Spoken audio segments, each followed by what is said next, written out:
د سوشانت سنگ قاتلین معلوم شول. دا چې د هغه په قتل کې د سلمان خان په ګډون نور د چا لاس وو. سلامونه درنو لیدونکو، کولی شئ دې ویډیو کې وګورئ.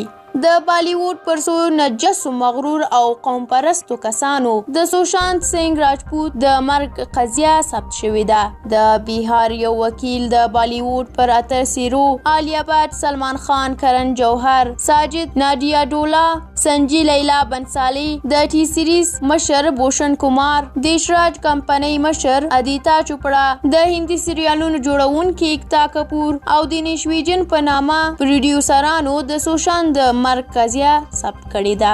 نوموړي ویلي چې د سوشانت د مرګ عاملین همدا کسان دي. ویل کېږي چې د سوشانت د کیدارنات فلم کې د خرو لوبولو وروسته اته نوي بالیوډي فلمونو قراردادونه امضا کړي وو، خو دغه کسانو د خپل واک او شناخت څخه په استفاده سوشانت د شپږ فلمونو څخه یې بیرته پسې اخیستې وه، ځکه چې سوشانت بالیوډ کې د ښکته قوم یا هم د دوی په اصطلاح د پسپاتي ذات څخه وو او څوک یې هم بالیوډ کې نه درلود، نو دوی په خلاصه پښه دا هر څه بدرویه او چمبازیانې په عامه ورسره کولي. دا هم ویل شوي چې دغه کسانو نه هم د سوشانت فلم سینماو کې سم ریلیز کېدو ته پرېښودو او نه یې هم پرېښودو تر څو سوشانت څوک جشنوارو ته دعوت کړي او جایزه ورکړي.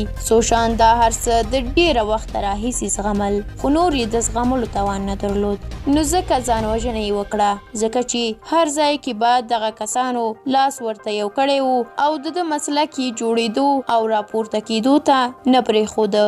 ویل کېږي چې رابطه فلم کې هم د سوشانت تر څنګ لومړی مرکزي رول ته عالیه بټ انتخاب شوې وه، خو هغې سوشانت ته مخامخ ویلي وو چې دا د ښکته ذات لوبغاړي سره فلم نه ډکوي، نو پر ځای یې کریتي سنون اخیستل شوې وه. د وکیل سودیر په وینا دغه اته ذکر شوي کسانو هر ځای سوشانت یې راګیر کړی وو، نو باید اوس محکمې ته راکش کړل شي او سزا ورکړل شي، یا د قضیه به محکمه کې د جولای په میاشت کې برګزاره شي. خو د هغه مخکې اوس لا ټول هندیان دغه قوم پرستانو ته ډیر په قهر دي او د هر یو په تیره عالیه بټ، سلمان او کرن د ټویټر صفحې په تیرو څو ساعتونو کې تر 100,000 ډیرو کسانو بیرته ان لایک کړې ده. درنو لیدونکو، ډیره مننه چې دا ویډیو تر اخره ولیدله. که د سلمان خان او عالیه بټ په ګډون د اتو کسانو په اړه تاسو هم کوم نظر لرئ، زموږ سره د کومنټ په برخه کې شریک کړئ او زموږ یوټیوب چینل هم سبسکرایب کړئ. تر بلې ویډیو الله مو مل شه، ښه وخت ولرئ.